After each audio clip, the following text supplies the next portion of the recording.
Hola. Hola, aquí el Club de Duelo. Sí, gracias por venir. Pasa, siéntate donde quieras. Y vamos justo a empezar, dale.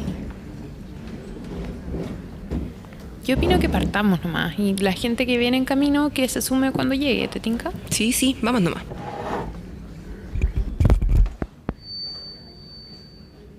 Hola a todos, a todas. Gracias por sumarse a esta sesión del Club de Duelo, que ya es nuestra 9ª sesión. Wow. 9ª sesión, sí. Es la 4ª de esta segunda temporada. Y vamos a partir ya con nuestra 9ª regla del Club de Duelo que va a regir esta sesión de hoy. La 9ª regla del Club de Duelo es: en la vida hay que prepararse para la muerte. ¿Se acuerdan que en el encuentro anterior, cuando estábamos conversando con Macarena, ella nos explicó qué es lo que eran las dulas de fin de vida o de muerte? Que incluso conversamos un poquito sobre el tema de por qué muerte o por qué fin de vida. Bueno, si no se acuerdan del detalle, una dula, según la RAE, es una persona, generalmente una mujer, que presta orientación y apoyo físico y emocional a otra persona en algunos momentos de su vida. En general, las que nosotros más conocemos son las dulas de parto, pero hay también otras personas que se dedican a hacer este acompañamiento para otro momento muy fundamental también en la vida de una persona, que es, como podrán adivinar, la muerte. Dos momentos igual trascendentales, como Sí. la vida y la muerte, como no hay Sí. una sin la otra también. Yo de hecho me enteré de que existían las dulas de muerte por un podcast muy bueno que se llama Las Raras, donde había un capítulo que se hablaba de eso. Y me acuerdo que una de las invitadas decía: si nos preparamos tanto para el nacimiento de una persona, ¿por qué no prepararnos para la muerte? Y yo dije, wow, sí, tiene razón. Entonces nos parece, bueno, por supuesto que es una labor muy interesante, que nos despierta mucha curiosidad, saber cómo se aproxima a la muerte una persona que tiene que lidiar con la muerte de manera tan directa, voluntaria además, y con las personas que van a vivir esa pérdida. Y también se nos ocurrió que podía ser una buena oportunidad para conversar de un tema que nos obsesiona bastante, que es que tiene que ver con adquirir esta conciencia de la finitud a propósito de la muerte. De entender que lo que estamos viviendo no es eterno, que se termina, y si es que esa conciencia modifica o no el comportamiento que una tiene con el resto de su vida. Claro. Y para hablar de eso, hoy día tenemos una invitada especial.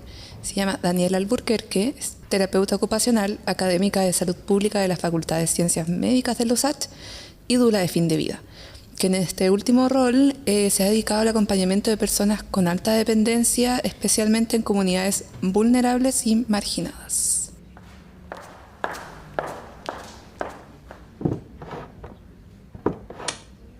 Hola Daniela, gracias por venir al club, por estar acá en esta sesión. Hola, muchas gracias por la invitación. Muy contenta de estar aquí con ustedes. Qué bueno. Bueno, para partir, nosotras decimos, es un poco nueva esta dinámica, porque en general nosotros invitamos aquí a personas que vienen como que su currículum es que se les murió alguien, digamos. Y en este caso, contigo y también con Macarena, nos pasó que eran personas que trabajan con la muerte, que es como una categoría nueva que estamos flexibilizando en los requisitos de entrada del club. Pero nosotras siempre decimos que cuando nos encontramos con la muerte, con alguien que ya vivió lo mismo que uno, tenemos esta sensación de que tenemos algo en común con esta persona, como que algo cambió en nuestra vida, la mía y la de la otra persona, y pertenecemos como a una misma categoría de personas, que es lo que nosotros hemos llamado el club de duelo, como esta sociedad secreta donde es como, a mí se me murió mi papá, a mí mi hermano, y es como, ya, entendemos lo mismo y tenemos como todo un conocimiento compartido, aunque no lo hayamos conversado. Tú que trabajas con la muerte, ¿sientes que eres parte del club de duelo? Sí, porque la muerte es parte de la existencia humana y no creo que exista alguien a quien no se le haya muerto alguien. Entonces, si bien es cierto mi lugar de habla, como dice la Yamila Ribeiro, la periodista usted, que plantea este reconocimiento desde donde uno se sitúa, desde donde uno habla. Claro, ustedes me convocan para hablar como dula, pero por supuesto que en mi historia también hay muerte. Muertes simbólicas, muertes concretas, muertes de seres amados. Es la única certeza que tenemos en la vida, la muerte, así que soy parte de ese espacio y de los otros también, así que sí, estoy ahí con ustedes en el club. ¿Y cómo fue que llegaste a ser dula de fin de vida? Mira, en realidad como me acerqué al acompañamiento de la muerte, lo podría decir así, o de los procesos de fin de vida, fue a propósito de que hace muchos años atrás, como 22 años atrás, fundamos con un grupo de personas una ONG que acompañaba a personas con enfermedades neurodegenerativas. Y desde el mundo de la salud no existe una formación clara sobre el acompañamiento de fin de vida, porque el biopoder es lo que comanda. El asunto aquí es hacer vivir a costa de cualquier cosa. Claro. Por eso uno escucha los relatos del mundo de la salud que la muerte es un fracaso. Es muy obvio escuchar, por ejemplo, en las intervenciones médicas o clínicas, mira, no hay nada más que hacer. Claro. ¿sí? Perdió la batalla. Perdió la batalla, y toda esa cosa como guerrera y como no lo logramos, en fin. Entonces, quienes venimos del mundo de la salud estamos formateados ahí. Claro. Pero nosotros habíamos armado esta ONG trabajando en comunidad, en contextos de vulnerabilidad, con personas que estaban muriendo, y entonces cuando llegabas a esa experiencia, habiendo trabajado desde una perspectiva de derechos humanos, no podías decir, bueno, perdón, llego hasta esta parte y me voy. Y entonces empezaron a morir nuestros compañeros y compañeras, y fue como decir, bueno, ¿qué vamos a hacer? Y yo me di cuenta que le tenía pánico al tema. O sea, que no tenía ni una herramienta y que además me daba pánico. Y no me daba pánico en el acompañamiento como terapeuta, sino que en mi propia existencia, en empezar a mirar en la muerte de ellos, la muerte de los que yo amo. Claro. Y súper colapsé y dije, bueno, tengo que hacerme cargo. Y así, ahí quedé convocada por una compañera que fue la primera persona que acompañé en morir, que me exigió con toda su dulzura y fuerza de que tenía que estar al nivel de acompañarla dignamente, y entonces fuimos aprendiendo juntas. Ella me enseñó, yo aprendí, yo le enseñé lo que podía y acompañé su muerte, y ahí me dediqué al tema, me empecé a formar. ¿Cuántos años tenías tú ahí? No sé, a ver, espérate. Teníamos más o menos la misma edad, y esto de haber pasado, yo debo haber tenido 33 años, 36, 34 años. Sí, y teníamos la misma edad. Sí, fue muy potente. ¿Y de ahí cómo fue avanzando el tema como para formarte hasta el punto de hoy? Y la verdad es que yo te diría que más que una formación, porque es tan riesgoso que especialmente quienes hablamos desde el lugar de la salud tenemos esa posibilidad de apropiarse de los saberes, encapsularlos y empezar a disciplinarlos, lo que sería terrible. Sí. O sea, el ser una dula en el fondo es encontrarte con un saber ancestral que está en todas nosotras, está en todos nosotros. El otro día hablaba con una amada dula colombiana que decía, esto es un arquetipo, hay una esencia ahí que despertar de esas herramientas que significa estar en ese momento. Y entonces, por lo tanto, si bien es cierto, hoy día se están armando formaciones, nosotros también estamos en eso, yo me formé en un espacio estructurado, en realidad yo diría que van siendo como capitas de despertar de esas herramientas, un diálogo profundo con el territorio, con los saberes que están en tus propios lugares, una hermosa melcocha de experiencias y ponerse al servicio. Así ha sido el camino. Y al trabajar con la muerte, ¿qué herramientas te has ido dando cuenta que tú misma necesitaste para poder acompañar a una persona, tanto a la persona que está muriendo como a la persona que está a punto de perder a una persona que ama? Bueno, tal vez ir a esa urgente necesidad de hablar de la muerte. Yeah. Somos una sociedad, este territorio, esta comunidad, porque no es así en todo el mundo, ¿sí? No hablamos, es un tema tabú, como es la sexualidad, también como hay tantos otros, son temas que no se hablan. Entonces creo que lo primero es hablarte del tema. Yeah. Mirarte tú, ver qué te está pasando, cómo te enfrentas al tema. Y eso implicó un trabajo importante para después poder estar ni siquiera firme, sino que consciente, porque aquí se comparte la fragilidad de la experiencia, pero mirarse profundamente en sus temores, hacerse cargo y desde ahí ofrendar. ¿Y cuántos años ya lleva haciendo? O sea, ¿de 20 y tantos años dijiste? Sí, diría que más o menos, sí. Ya. Voy a cumplir 50 el próximo año. 20 años, sí, más o menos. ¿Y todos esos años cómo fuiste viendo como ese avance? ¿Cómo fue para ti? Claro, fue apareciendo el nombre Dula, igual que es una cuestión nueva, es un concepto que aparece en la pandemia, porque yo estaba en este acompañamiento, estaba trabajando este tema, estaba también desde mi mundo, entre comillas, espiritual, porque no es una espiritualidad, pero de mi filosofía de vida, habitando el tema, contemplándolo con fuerza y acompañando activamente a personas en sus procesos de fin de vida. Claro, y de pronto me encuentro con el concepto de dula de fin de vida y dije, bueno, esto es. Así se llamaba, no tenía idea. Por eso te digo que no hay que... la madre del cordero. Claro, esta necesidad como de la identidad, yo lo encuentro riesgoso. Que bueno, es una oportunidad para legitimar una práctica, pero al mismo tiempo no apropiárselo, porque en realidad es un saber que ahí estaba y que solo se le puso un letrero. Y claro, y eso sucedió formalmente el 2020 en pandemia, que tuve la posibilidad de acceder a formación en el mundo virtual, que tuvo esa paradoja entre qué horror encontrarnos allí y qué rico todos los saberes que estaban ahí desde el mundo, digamos. Y ahí me empecé como a formar, así oficialmente. Claro. Y en todo ese proceso, ¿qué viste a partir de tus servicios que fuiste ofreciendo? Como, ¿qué cosas fuiste viendo de que estaban más accesibles hoy para las personas que necesitaban un acompañamiento para el proceso de su muerte, para sus cercanos? ¿Qué cosas fuiste viendo que estaban buscando? ¿Qué otras cosas podrías tú ofrecerle que no estaban como en su imaginario, por así decirlo? ¿Cuáles son las cosas que, como las que más acceden, las que ves que tienen como más difícil? Sobre todo en contexto de vulnerabilidad. Sí, yo creo que al menos, bueno, el mundo de fin de vida es tan variado como la humanidad misma. Entonces, creo que una cuando se va acercando al tema va a ir eligiendo de alguna manera, de acuerdo a tus herramientas, tus posibilidades, dónde vas a acompañar. Son muchas las posibilidades.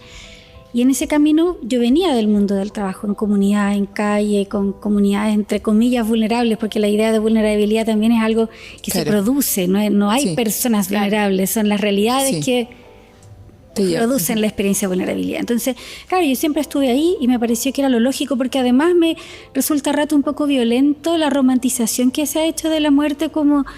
Claro, es una experiencia de la vida, pero es una experiencia muy dolorosa y hay que evitar ese dolor, no hay que romantizarlo como alivianarlo, hay que saber vivirlo. Y cuando se muere en pobreza, tiene una capa mucho más terrible. Entonces creo que, claro, esa es una dimensión, como de mirar la complejidad, esa interseccionalidad entre pobreza, exclusión, discriminación, muerte, es muy heavy. Pero al mismo tiempo... cómo ha ido cambiando la política pública y cómo ha ido cambiando también la educación popular que permite gritar las demandas. O sea, eso ha cambiado mucho. El mundo de los cuidados ha cambiado mucho en los últimos tiempos. Hoy día tú dices la palabra cuidado y te imaginas quiénes son las mujeres, 80% de la población, cuidadoras informales, que no reciben la remuneración, que se han colectivizado, que están gritando. O sea, la última candidatura presidencial, todas las propuestas tenían el discurso de los cuidados. Esa es una lucha que ganaron las mujeres cuidadoras. Entonces eso ha sido un gran cambio. La ley de cuidados paliativos universales también cambió el escenario de manera importante, porque salió del lugar del cáncer y empezaron a aparecer otras realidades.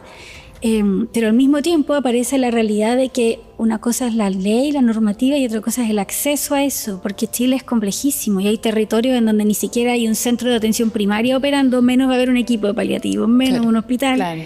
Y entonces ahí viene la urgencia de estos otros saberes, porque cuidados paliativos es necesario, pero es una patita de salud de la muerte, que es todo un fenómeno social que salud no tiene por qué abordar tampoco. Claro. ¿Cierto? Que también incluso abordarlo de salud es como patologizarlo. Además, o sea, yo igual creo que los equipos de paliativos se miran bonito.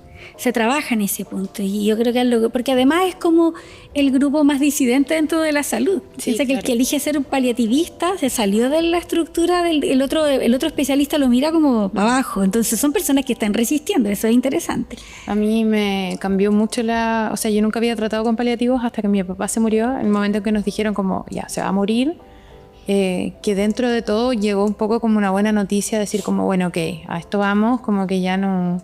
se acabó la incertidumbre. Exacto. Y lo sacaron de la UCI para llevarlo a paliativo. Y nosotros recuperamos a mi papá. Pudimos estar con él, acompañarlo. La gente tenía otra aproximación, como los enfermeros, los doctores. Todo era como, no pasen todo el tiempo que quieran con él, háblenle, así como si quieren hacer cuestiones esotéricas, háganlas. Increíble, ¿verdad? Sí, era otra como otra mentalidad. Sí. Pensaba en una cosa, cuando hablabas de lo de la vulnerabilidad, que hace poco, no me acuerdo bien de quién, leí como que mal le había hecho a la sociedad empezar a cambiar la palabra pobreza por la palabra vulnerabilidad. Sí. Como que ahora estaba súper mal visto decir que alguien era pobre, sino que era vulnerable nomás. Y claro, porque es como la versión higienizada de la carencia nomás. Sí. Sí, por eso yo siempre hago el comillas de eso, porque creo que el tema es una condición de clase. Todas las dimensiones. O sea, yo trabajo por hace 28 años con personas con discapacidad, pero no es discapacidad pobreza. Claro. Porque hay muchas personas con discapacidad que tienen mucho poder en el sistema y que no se problematiza. Es como, sí, es verdad que además le falta un brazo, pero no es el tema. Claro. Diputado. ¿Sí? Entonces, como que el tema es cómo las relaciones de poder y la pobreza es la que produce esa experiencia. Y en el mundo de la muerte eso es muy complejo. Y del mundo migrante, el mundo de las personas extranjeras, con toda el discurso violento que hay sobre ellos, hace que la muerte sea particularmente compleja. La lejanía de tu territorio, de la ritualidad. Piensa lo que le pasó a esta madre haitiana de su hija que falleció y que no le permitieron levantar toda la necesidad de expresar el amor y el cuidado en esa ritualidad, y llega la normativa y le desarma todo. O sea, eso es una violencia. Eso no es poco común. Claro. Y pienso yo también, como pensando en planificar, o no sé si planificar, pero quizás dejar expresada una voluntad con respecto a cómo uno querría morir, quizás, que es lo que hablábamos con Macarena de Fundación Muerte, también medio que es un privilegio, pues, como estar en un lugar en el poder decir, quiero morir en mi casa, supone tener una casa, supone tener una enfermedad que te permitió planificar eso, como... Y tener también una familia o un grupo como que tú consideras tu familia, como con la que podías hacer todos los rituales, reescribir algunas cosas, me imagino, como hacer ese ejercicio de parar. Sí, también. Pero ahí está el valor profundo de este espacio, por ejemplo, del espacio de Fundación Muerte, de los espacios que se salen del mundo sanitario, porque debiésemos hablar de voluntad anticipada ahora. O sea, existe el voluntad anticipada en salud, que está dentro de cuidados paliativos, que es una orientación, no es una obligación, pero hay una orientación técnica dentro de los equipos de paliativos para que intencionen el hacer las voluntades anticipadas. Pero como llega en un mandato de salud, se súper protocolizó y entonces tiene un montón de pasos, tareas, que a veces lo hace mucho más difícil. Yo creo que la voluntad es una práctica cotidiana, que hay que educar activamente a la sociedad. Por eso es que hablarlo aquí es importante. Y para que deje de ser un privilegio, para que deje de ser, para que no lo tengas que hablar cuando tienes un diagnóstico terminal, porque ahí es tanto el bombardeo de emociones que se hace tan difícil. Es hoy día en un carrete del fin de semana. Oye, ¿sabes qué? Yo nunca te he dicho que en realidad... Ya, espérate, escribámoslo, listo, fin. Y de a poquito ir poniendo en una cajita diferentes ideas que se me ocurrieron, y que mi amiga sabrá que cuando llegue la hora tiene que abrir esa cajita y hacerse cargo. Y uno hace los lazos con su amiga. Y los muchachos así como se miraron ustedes. Yo tengo amiga. Ya sabes, en el segundo cajón de mi cómodo, sí, lo sé, listo. Y es un lugar vivo, porque en 2 semanas más aparece un vínculo al que quiero agregar en la cajita y lo pongo. Pero en el fondo, hacer de esa experiencia una posibilidad cotidiana. Tengo una amiga que tiene cartas escritas para sus hijos y que a mí me tiene explicado exactamente dónde están. Que no le puedo decir a mi hijo porque la van a ver antes de que me muera. Claro que sí. Yo acompañé a una mujer hermosa de los privilegios que grabamos. Ella dejó grabados cartas y mensajes a sus seres amados, pero para el futuro. Entonces no solamente fue la voluntad anticipada ahí, sino que el registro para el futuro. Entonces eran audios para sus sobrinos cuando fueran papá, mamá, para cuando se casen, cuando todos los eventos que a ella le parecían importantes que escucharan a su tía, los fue dejando grabados. Claro, y son momentos que a uno en verdad le duele y se acuerda sobre todo como las fechas importantes. Sí. Que ya nos está dando como cosas chiquitas, prácticas que podemos hacer. ¿Qué otras cosas más también podemos hacer? Que podemos utilizar como... No sé, como ya, vamos trabajando. Ustedes, como dicen, si su tema de la muerte, yo creo que uno termina siendo un poco latera en los espacios sociales, como ya vaya a hablar de nuevo, como que la gente termina un poco odiando, pero uno tiene que sostener ahí la práctica. Igual estamos acá en un espacio, quien está acá en el Club de Duelo está en ambiente seguro. Está en ambiente seguro, pero a veces en nuestros espacios cotidianos, las casas no están seguros, entonces yo creo que hay que ser estratégica y dejar su letrerito, un papelito, una lectura en el baño, todo el mundo lee en el baño en vez del celular, deje una lectura, motive a hablar de la muerte. Creo que ese es un primer tema. Creo que el segundo, tú dijiste algo clave, hay que tener mucha lucidez cuál es nuestra familia. Y estoy hablando de familia en la deconstrucción total de la familia, porque lamentablemente cuando tú llegas a un momento de la muerte misma, todavía la ley instala lo sanguíneo, lo legal, lo formal. Entonces hay muchas familias, por ejemplo, de la comunidad LGBT, que su familia es una familia de corazón, que se construye a través de resistencia, de dolores, de afecto, y que no... Entonces, pero cuando en el momento final llaman a esa madre, padre, de la cual tú saliste hace años. Entonces, ¿cómo anticiparse en esas conversaciones? ¿Cómo tratar de dejar ese diálogo lo más afirmado posible, aunque la ley sea más tradicional? Creo que hay 3 conceptos que son muy claves. Es como la muerte es cierta. La muerte es lo único cierto. Increíble que es lo único de lo cual hay certeza. Y la segunda certeza es que no sabes cuándo va a llegar. Y la tercera certeza es que puedes hacer lo que quieras y no las vas a detener. Entonces, contemplar esas tres dimensiones es aprovechar la vida. Entonces, hablar de la muerte no es un acto depresivo. Al contrario, es como realmente sacarle el jugo a la vida. Entonces, es dormirte en la certeza de que esa noche puedes dormir, y si el otro día despiertas, aunque suena muy romántico, decir, wow, ok, otro día más, vamos, y resolver, o sea, resolver pendientes, soltar como conversaciones, No arrastrarla. Sí, y tener claridad de que cuando llega ese momento uno no lo va a resolver todo. También conversamos mucho en las familias, en estas familias de corazón que estamos hablando, de esos vínculos, que uno nunca alcanza a decir cuánto ama, y eso está súper bien, soltar eso. Creo que eso es muy sanador, como decir, no, por más que yo me sienta al frente tuyo y te digo, te voy a decir todo lo que yo te amo hoy día, nunca es suficiente. Es bonito también porque eso habla de que el amor es más infinito que el lenguaje, digamos. Ah, qué lindo, así es. Así es, entonces no hay que sentir esa angustia de, pucha, yo hubiera querido. Es que no se puede, la materialidad no nos da. Sí. ¿Sí? Y eso yo creo que es sanador. También es como muy bonito ponerse a pensar que en las propias muertes que nos rodean, habitualmente la gente con la que uno más amado parte sola. Como que justo uno no estuvo ahí. Claro. Y a veces es bueno conversar esos temas, como, oye, justo yo salí de la pieza, o justo yo no estaba cuando lo decidió. ¿Por qué? Porque parece que también la muerte, así como el nacimiento, es un momento muy solitario. Y entonces hay que respetar eso. Claro. Y creo que también hay que mirar mucho el legado. ¿Cuánto a uno le importa dejar o no dejar? Hay gente que quiere ser muy invisible y no dejar una huella, y eso es muy precioso. Pero si tú quieres dejar una huella, bueno, hacerla carne. Quiero escribir, quiero dejar una canción, hacerlo hoy día. Creo que esas son cosas que tenemos que vivir intensamente. Esta misma amiga de la carta dice siempre que ella lo único que no quiere en sus funerales es que la gente diga, ay, era tan buena. Como que le molesta mucho. Está trabajando para que no pase. El otro día me decía que le molestaba de los gringos. Es una amiga que amo mucho, a la Eli, que escucha este podcast, así que la vamos a mandar un saludo. Que decía que le molestaba de los gringos esta costumbre que tienen de hacer como una recepción después del funeral. Claro, como cuando hay como un comidita, cóctel y sí. todo. Y yo le dije, ¿por qué te molesta? Como no sé, nosotros nos vamos a comer en un restaurante o juntos. Me dijo, porque uno no sabe si van por el muerto o por la comida. Es verdad, a mí me enferma el vuela alto. Claro. Lo que me ataca. Ay, La sí. frase vuela alto me ataca profundamente. Así como que yo tengo dicho, nadie le vaya a poner el auto vuela alto. Me enferma. ¿Verdad que lo ponen en el auto? Ay, no, por favor, yo no quiero. Bueno, pero viste que esas son conversaciones que hay que dar. Hay que ir teniendo. Sí. Oye, Daniela, hay una duda que yo tengo, duda filosófica, y creo que tú que trabajas todo el tiempo con gente que está acercándose a morir y luego muriendo, puedes tener una perspectiva al respecto. Yo siempre me pregunto, la gente que todo el tiempo se enfrenta a un fenómeno al que la mayor parte de la gente nos enfrentamos poco, excepcionalmente, y porque es excepcional y porque es muy grande, nos impacta mucho.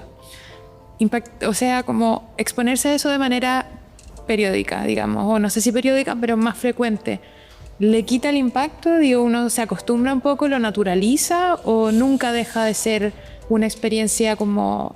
Yo siempre digo que para mí la muerte es como que es un momento que está fuera de como el sentido de lógica del tiempo, de como que se suspende la realidad para mí, y lo que pasa es como un medio mágico. O sea, me pregunto, si yo lo viviera todos los meses, ¿se me quitaría esa sensación? ¿O siempre va a seguir pareciendo una cosa como trascendental? Yo te podría decir que antes de hacerme cargo de mirar el tema de la muerte y los miedos profundos que les tenía, yo estaba todo el tiempo evitando pensar en, y por lo tanto pensaba mucho más. Es como cuando uno tiene crisis de pánico. Probablemente han vivido una crisis de pánico. Y uno dice, voy a tratar de no tener la crisis de pánico. Y es lo peor que te puede pasar en la vida, porque tienes una súper crisis de pánico. En cambio, cuando uno es capaz de detenerse, contemplar y decir, mira, está latiendo el corazón, está pasando, y lo miras sin ponerle ningún juicio, sino que solo lo miras, lo vives desde otra realidad, te liberas de esa experiencia, ¿sí? Entonces, cuando yo dejé de mirarla con ese pánico, yo estoy segura que si un ser muy amado de mi vida muere, voy a llorar igual como yo hubiera llorado antes. Claro. No voy a dejar de llorarlo igual. Pero no lo estoy habitando en mi vida cotidiana con ese pánico que solo me paralizaba, sino que lo que está pasando es que lo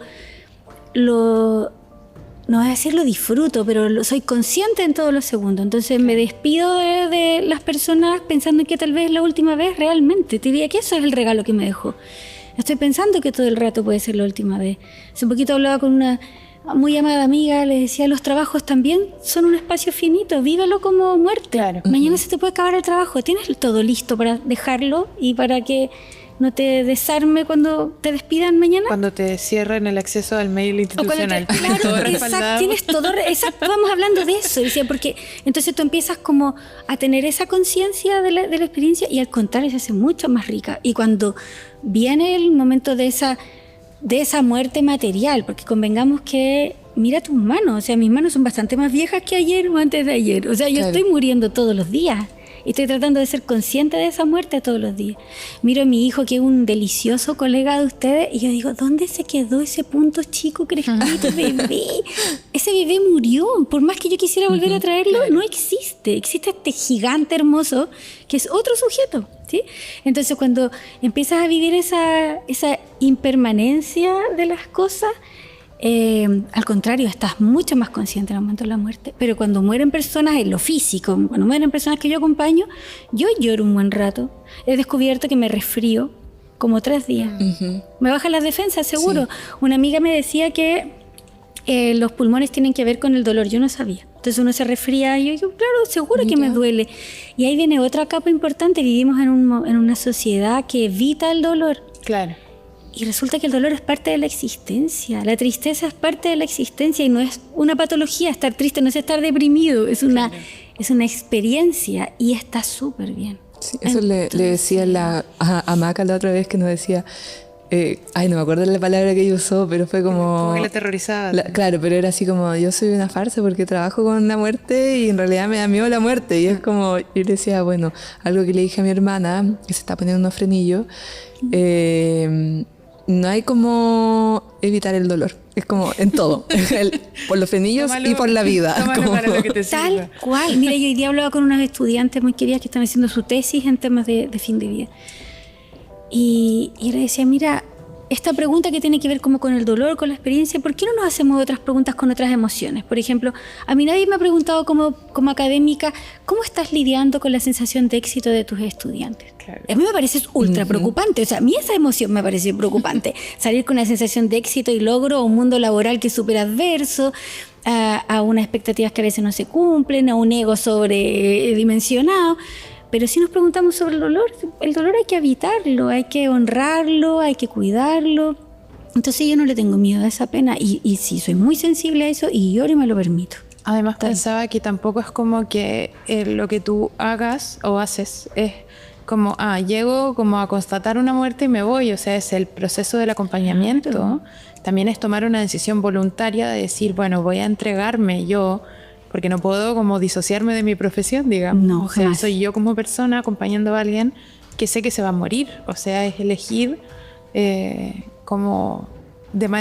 medio que yo siempre pienso, todos lo hacemos igual. No sé, yo tengo una gata. Es obvio que mi gata se va a morir antes que yo. O no obvio, pero más probable. Sí. Y hay algunos textos que hablan de eso, de que adoptar un animal es adoptar un ser para la muerte.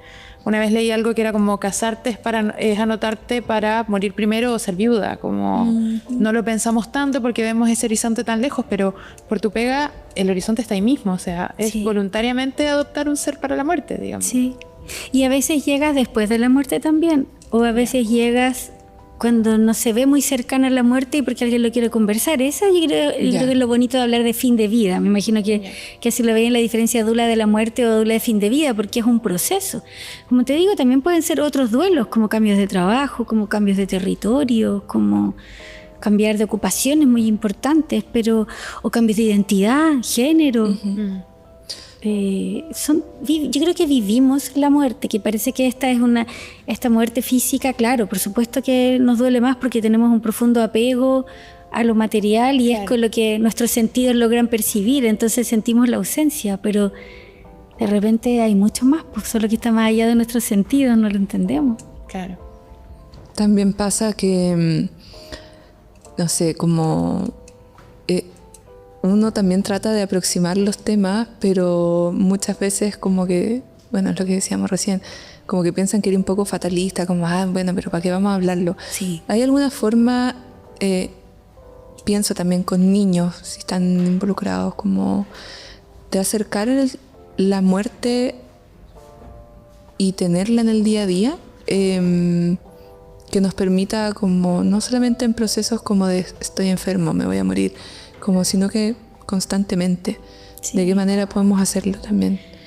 Hay literatura muy bonita, pero sí, pues yo creo que somos una comunidad, un territorio que habla poco del tema. Entonces, habitualmente todo lo que está escrito está en función de un diagnóstico, una situación, y no como de hablar de la impermanencia. Yo diría que esa palabra es muy sagrada, como entender cómo todo cambia. Yo creo que el tema es el cambio. Mira cómo cambió esta flor y antes era tan chiquitita y ahora está tan grande y se puso viejita porque ahora sus hojitas van a alimentar la tierra para que salga una nueva planta. Y tú abres el espacio a esa conversación, lo naturalizas. Yo me acuerdo, me va a odiar mi hijo porque voy a contar esto. Cuando él se le murió su perrito, su primera experiencia con la muerte, y entonces vino todo el asunto de enterrar al perrito en la tierra, y él estaba súper atento y miraba todo. Y cuando terminamos todo, dijo, ya, ahora desentiérrenlo para volver a jugar. ¿Sí? Uh-huh. Claro, entonces ahí como viene esa conversación, decirle, no, porque va a ser claro, y compartir esa tristeza. Pero también yo creo que tenemos que permitirnos la magia, ¿o no? Es como que, si aquí estamos en un grupo de duelo y todas hemos vivido eso, tal vez la conversa que suena media como no permitida, pero creo que hay que hacerla, es ir más allá de los sentidos y decir, ¿acaso ustedes no sienten a sus seres que perdieron más cerca que nunca? Si es como que uno respira un poquito más hondo y dice, oye, ahí está, ¿o no? ¿Sí o no? Sí, claro. Y es así, y eso es una no certeza, pero que la sabemos lo que lo hemos vivido, es como me voy a concentrar un poquito y listo. Entonces, eso en otras culturas, en otras cosmovisiones está, se honra al ancestro, se recuerda al abuelo, se traen sus enseñanzas. Entonces cuando tú les preguntas lo echas de menos, te miran con cara de ¿a quién estoy echando de menos si está aquí? Está en sus textos, está en la mesa que talló, está en la casa que construyó, en las palabras que me cuentan, está vivo, ¿sí? Claro, en uno mismo también. Está en uno mismo. Sobre todo en uno mismo. Y en sus parientes. A mí me pasa con mi papá, que como veo a mi hermano y es como, obvio que mi papá está vivo en mis hermanos. Y como que cada uno sufrió una metamorfosis específica para acercarse a alguna característica de mi papá, que no es la misma entre los 5. Y yo digo como, entre los 5 hacemos un papá, digamos. Tal cual, yo tengo un precioso maestro que falleció hace varios años, y todos sus alumnos, la gente dice, son caras del mismo diamante. Y efectivamente tú miras como la preciosidad de sus alumnos y son como distintas versiones de él. Entonces te tienes que permitir eso, pero si uno se lo discursea con las niñeces desde siempre, claro, va generando una cultura que va a madurar en su momento, no es ahora, pues, cuando vivan la experiencia vamos a ver si eso se instala. El perrito, me acordaba de una prima mía que también murió su perrito, lo enterraron todo este mismo rito con los 2 hijos, y pasó un tiempo, no sé, 2 años, y encontraron un collar del perrito. Entonces vino el niño a decir a la mamá que habían encontrado el collar y que por qué no se lo ponían al perro. Y fue muy divertido porque ella justo nos estaba mandando un audio de otra cosa cuando llegó, y como que ella interrumpió el audio para hablar con él, pero siguió grabando el audio. Entonces yo escuché toda la conversación y le decía, no, mi amor, no podemos, qué sé yo, porque el Salvito está muerto, está enterrado. ¿Te acuerdas que lo enterramos? Sí. ¿Y por qué no lo desentierran? No, porque él ya no está vivo, no sé qué. Pero si lo desenterramos igual, es que él ya no es como tú te acuerdas, porque ahora seguramente es puro huesito. ¿Y por qué es puro huesito? Y mi prima, porque la materia blanda se descompone primero que el hueso, que es más duro, que no sé qué. Y él hizo pregunta, deben haber sido 2 minutos, pregunta, hasta que llegó un minuto en que se quedó en silencio, y yo dije, se le acabaron las preguntas, o sea, entendió el fenómeno, como le quedó claro. Y le dijo, ya, ¿cómo qué vamos a hacer con el collar entonces? Si quieres buscamos otro perrito para regalárselo y que lo pueda seguir usando otro perrito, como si fuera el Salvito. Ya, ok. ¿Ya puedo seguir grabando mi audio? Sí, ya. Y se fue. No. Y dejé la media clase de la vida y la muerte en medio de un audio. Qué bonito. Porque además, ¿sabes qué pasa? Que los niños, mientras más pequeños, piensan que todo es una construcción social. O sea, tenemos la tremenda fuerza, qué tremendo, así que poder sobre la niñez es de poder instalar una experiencia, y a veces nosotros les plasmamos mucho de nuestros miedos, cuando en realidad si lo logras leer, logras ver lo que ellos están sintiendo, puede ser mucho más simple, mucho más precioso, mucho más puro, y no le traspasas tus miedos, lo que más se puede. Ahora tampoco uno tiene que en ese momento sentirse superhéroe y decir, bueno, además del dolor que estoy viviendo, me voy a tener que hacer cargo de lo que le pasa a mi hijo, que es lo que sucede en el proceso. Pidan ayuda. O sea, también aquí hay una cuestión de comunidad. Yo creo que esto es súper importante, y las dulas también nos movemos en comunidad. Porque cada una tiene también sus fragilidades, sus puntos donde necesita apoyo. Claro. Hay que vivir esta experiencia en comunidad.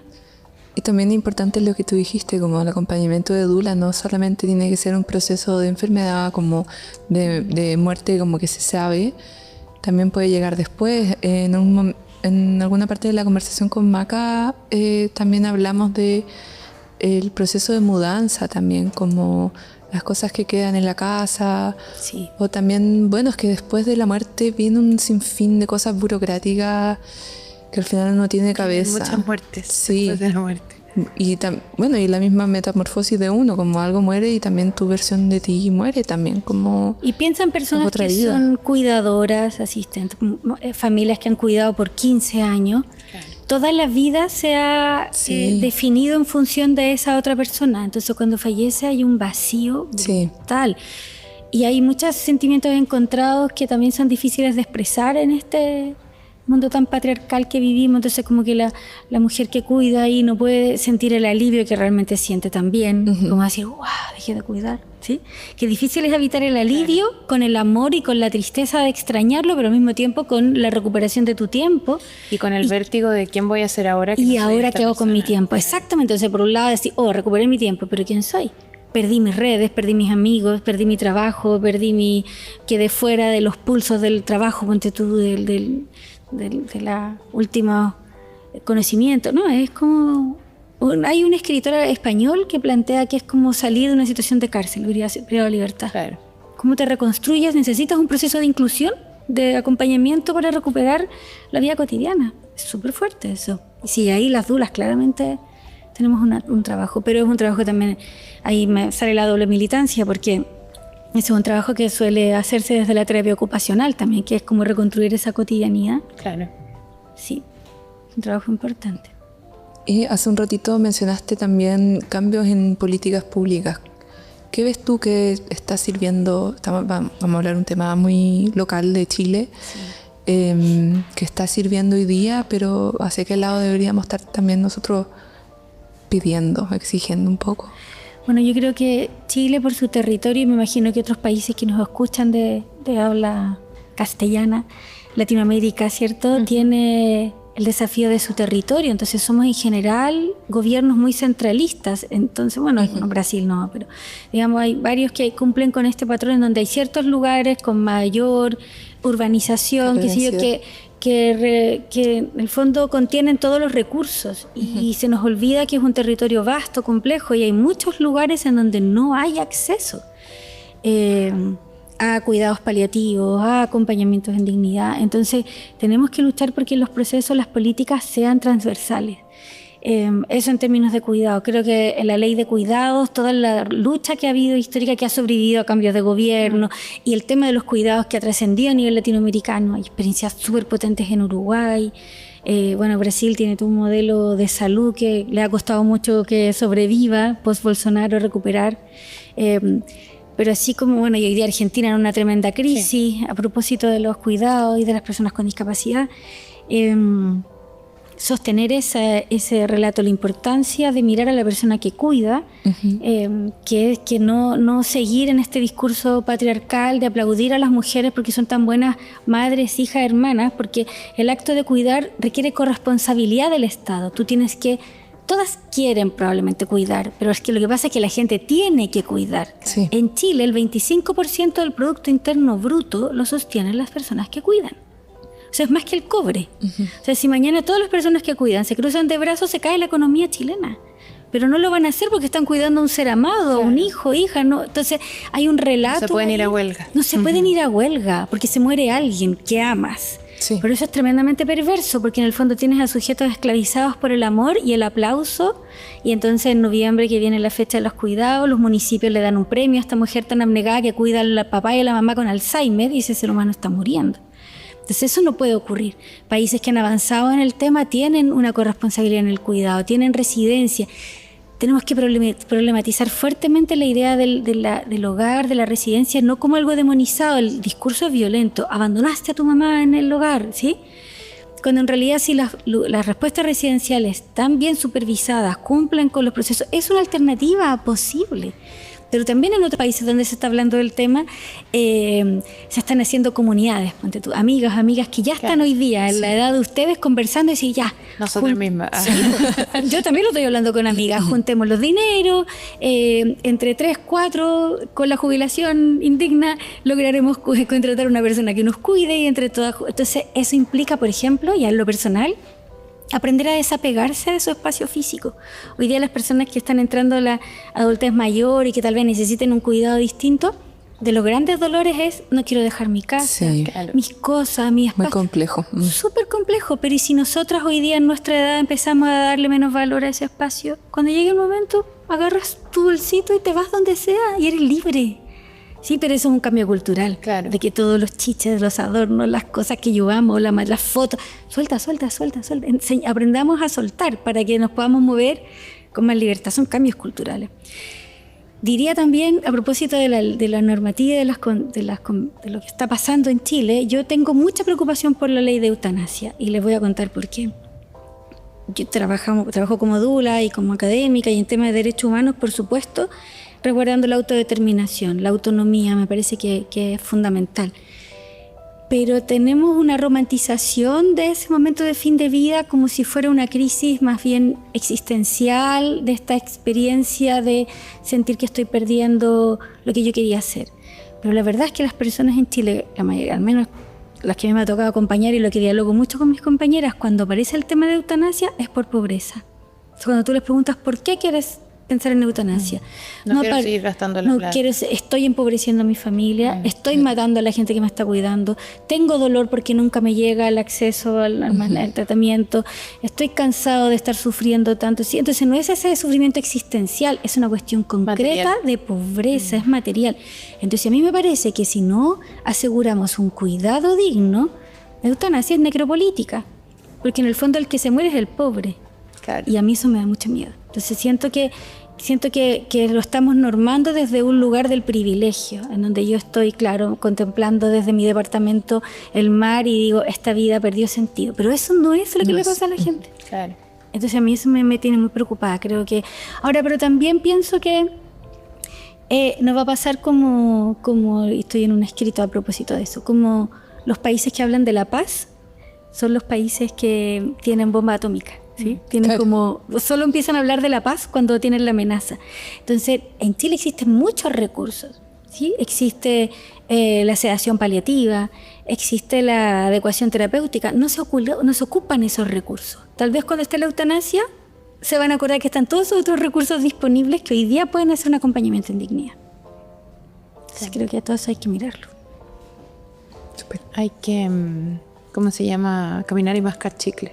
Hay que avanzar en todos los frentes al mismo tiempo, pienso yo. Como definir mejor cuál es la legislación para cada cosa, para los cuidados, para la autodeterminación. Sí.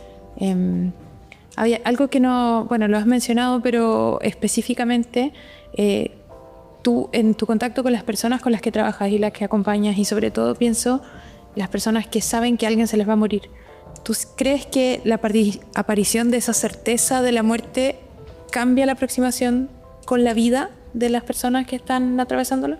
Sí, totalmente. Un poco lo que hemos hablado, como el momento en que uno contempla esa finitud, que contempla la impermanencia de la vida, la empiezas a aprovechar. Y ¿sabes qué experiencia he tenido la suerte de poder ver? Que de nuevo el mundo biomédico, este mandato de vivir, el biopoder está muy instalado, y entonces habitualmente el primer encuentro es con la respuesta sanitaria, y entonces pongo todo comillas, la fe en el milagro médico, en el milagro de la racionalidad científica. Claro. Pero cuando uno se enfrenta a la posibilidad de morir, es muy interesante porque se abre una posibilidad de ir a recuperar esos otros saberes, porque esa ciencia en la que confía tanto te falló.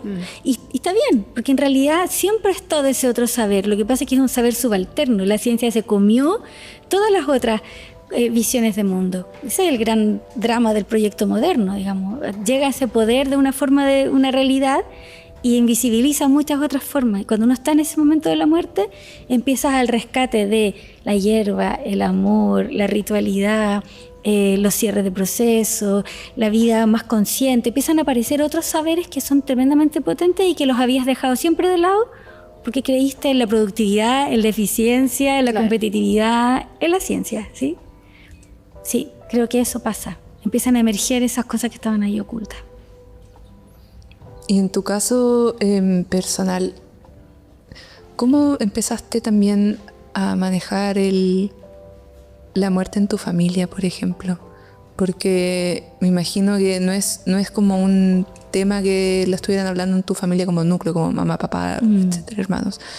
Y tú empezaste a trabajar en eso, ¿cómo fue? Y después como también en tú tener hijos y como ser consciente también de esa finitud y crear vida, no sé, me parece... Sí, yo creo que... tuvimos un evento, yo creo, importante que fue crear la primera vivienda hasta hoy día, diría, la única vivienda que existe para personas con enfermedades neurodegenerativas, un acompañamiento en fin de vida. Creamos esa casa que todavía existe. Y digo que es la única porque en Chile no existen los hospices, salvo la Casa de Luz, que es preciosa, que es una casa para niños, que existe en Santiago, en Independencia. Pero esta es una vivienda para personas adultas con enfermedades neurodegenerativas y la creamos a propósito de este acompañamiento, y esa creación fue absolutamente familiar, porque fue como traer los muebles de tu propia casa, traer la ayuda. Entonces toda la familia fue constructora de esa experiencia, y entonces puso el tema en concreto porque habían 8 personas que tenían que morir en dignidad y teníamos una misión como de colectivo de levantarla. Entonces lo puso el tema. Pero yo diría que claro, ahí fue ese reconocimiento en la familia de, la Dani está en esta. Pero creo que la materialización de eso fue cuando murieron mis 2 seres amados tremendos, que fue mi tío y mi abuela, que eran como muy padre-madre. Tengo mi madre maravillosa, pero ellos encarnaban esa escena en mi vida. Y claro, había la fantasía porque yo era muy regalona de ellos dos, así vergonzosamente favorita, así como que mi abuela no tenía ni un filtro y era mi nieta favorita, y me daba una vergüenza rir abuela, ya no le importaba nada. Y muy amada, y entonces todo el mundo tenía así como la idea de que cuando ellos se mueran la Dani se va a morir, porque era un amor muy brutal. Y tuve la tremenda suerte de poder poner al servicio todo lo que yo había aprendido para acompañar esas muertes, y entonces fue muy distinto, claro, y muy bello y muy lleno de autonomía y lleno de rito y lleno de magia, y fueron 2 despedidas preciosas y sin, por supuesto que con dolor, pero sin desespero, ¿sí? Como dice Buda, había dolor pero no sufrimiento, ¿sí? Esa es una opción. El dolor existe, el sufrimiento es una opción. Entonces hubo dolor pero no hubo sufrimiento, y eso no había que hablar, lo vivimos. Entonces después de eso, claro, la familia empieza a decir, oye, ¿qué está pasando aquí? Bueno, mira, estamos... Y entonces empiezas tú a compartir la experiencia. Claro, pero sin la búsqueda de eso, sino que solamente poner al servicio lo que estaba sucediendo. Y aparte igual es una forma de mostrar como las muertes que llegaron en tu vida, creó una nueva vida tuya también, como eras otra Dani. Sí. Y sí, de hecho, mi ex marido me acuerdo que me dijo eso, eres otra Dani. Hemos escuchado eso. Tal cual, porque él me dijo así como fuimos pareja muchos años, hermoso el Chelo, y entonces él vivió esa parte de la Daniela aterrorizada, la Daniela muerte de miedo. Entonces me dijo, estoy en shock, ¿quién eres? Así como, claro, porque mi compañero... que veas. Para que veas. Mi marido actual es con quien construimos ese centro, entonces él es el que ha vivido esta Daniela Dula. Claro. Entonces el Chelo pues quedó muy impactado de decirme, yo pensé que te ibas a morir, no entiendo nada de lo que está pasando. Y eso fue muy bonito. Y ahí tu familia actualmente, ¿cómo llevan también el tema de la muerte? Perdón que pregunte tanto, pero me intriga mucho. Bueno, mi compañero es con quien fundamos este centro, y entonces él es mi partner máximo y él sigue ahí trabajando a full. Y a él, como es médico, se arranca de la última etapa, porque le pasa esto mismo entonces ahí trabajamos muy juntos cuando es posible, pero es un tema muy cotidiano. Y mi hijo transita entre, ay mamá, porque y sí, lo vamos a hablar. Y entonces, por ejemplo, hace poquito saqué un juego precioso que se llama La muerte sobre la mesa, que lo creó una colega y un colectivo que se llama Humana Muerte, que es buenísimo. Y entonces yo estaba ordenando las fichas para una actividad que iba a ser comunitaria, entonces tiene unas laminitas. Entonces yo le dije a mi hijo, ayúdame a ordenarla. Ay, mira, respóndeme esta, ¿qué opinas? Y empezamos y por primera vez le dice, yo nunca he hablado de esto, que en realidad yo quiero, cuando muera, yo quiero dejar a mi familia, a su futura familia, y empezó a hablar del tema y se emocionó y fue súper bonito, así como escucharlo. A mí como mamá me pasó que no quise escucharlo de él. Y decía, no quiero que mi bebé de 22 años muera. Sí, es como que, por supuesto que... Y me llamó mucho la atención mi aversión de escucharlo. Y decía, mira cómo tengo miedo. Por supuesto que sí. Y a él le daba pena hablarlo, pero me pareció importante, lo pudimos conversar. De a poquito. No, yo creo que es como cualquier militancia, cuando uno la fuerza, o como cualquier creencia, cuando tú la fuerzas en tu familia, generas aversión. Claro. Esto tiene que ser poquito, que madure, que aparezca en el momento apropiado, ofrecerlo. Y yo creo que lo hemos hecho así, con ese respeto, y el tema está súper presente. Y claro, y para mi hijo es común decirle, hijo, no, voy a ir a un velorio, no voy a ir, ya, ok, ya.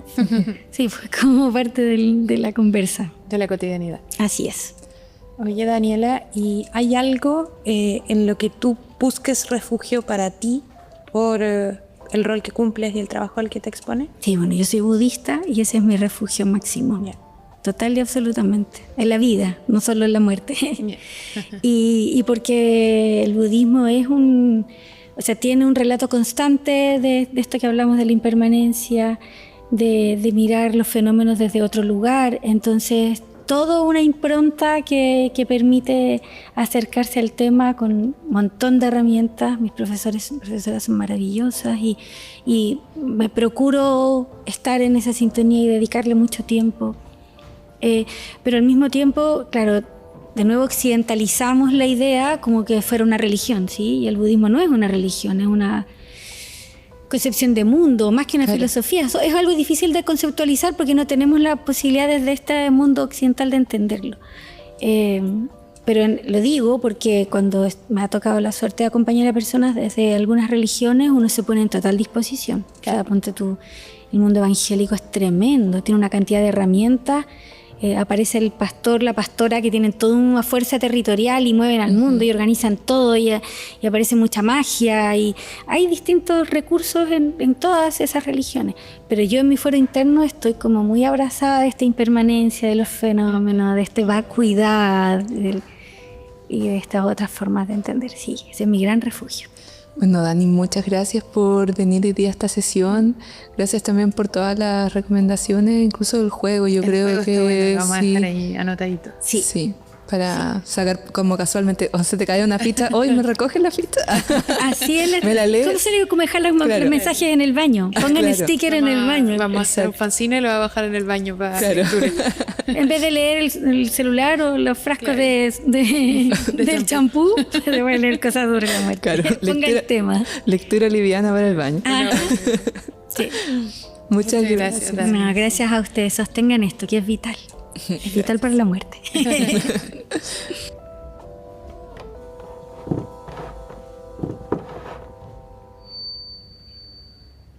Bueno, y para cerrar el encuentro de hoy día, vamos con nuestra sección de recomendaciones.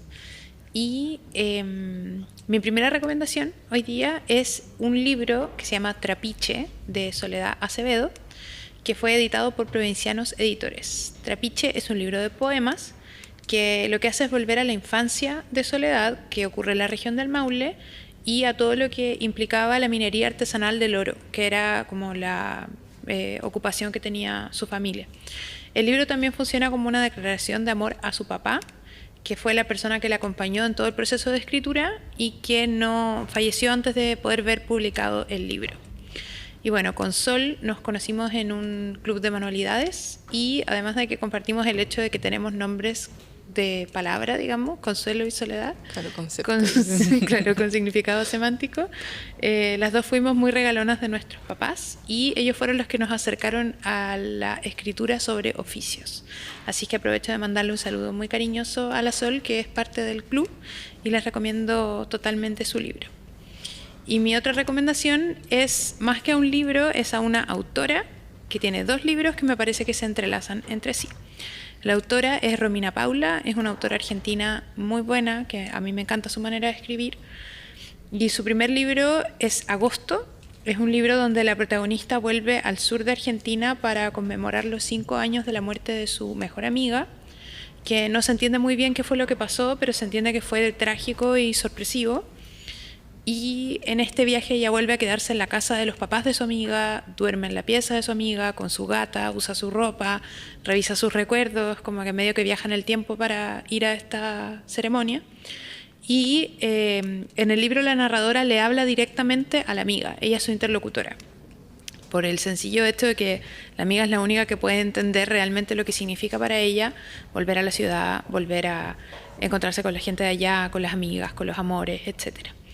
Y la autora contó en un taller al que fui con ella en el verano que este es el libro por el que más le preguntan. Tiene más libros, pero cuando la gente se acerca a ella es para decirle, oye, leí Agosto, me recordó a tal cosa, me recordó a tal amiga, me recordó a tal muerte, estaba en tal lugar cuando lo leí, qué sé yo.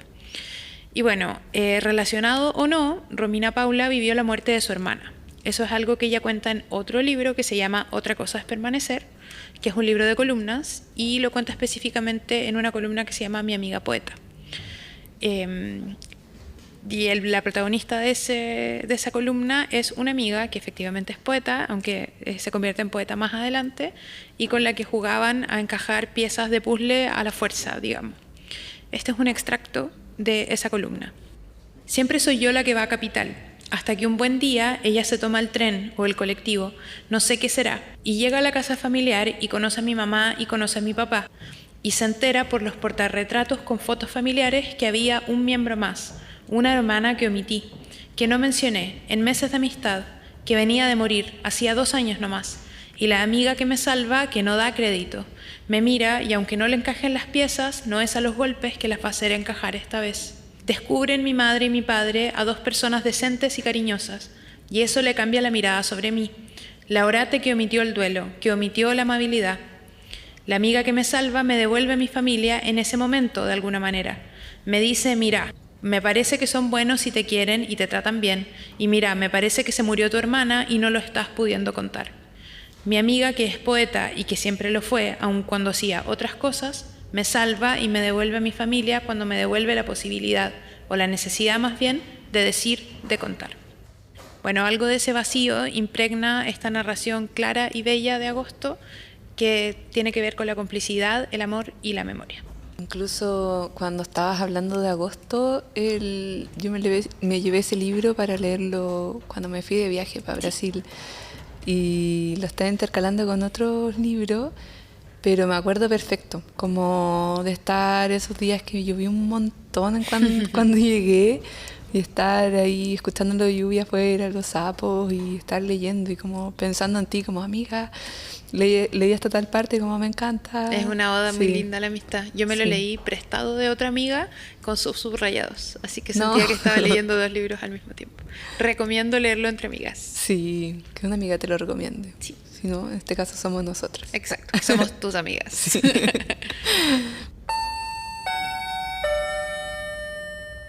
Bueno, muchas gracias por acompañarnos en este 9º capítulo ya. Nos queda uno más. Nos queda uno de nuestros 10 mandamientos. Así es, acá en Radio Inventada del Centro Cultural de España. Chao, muchas gracias.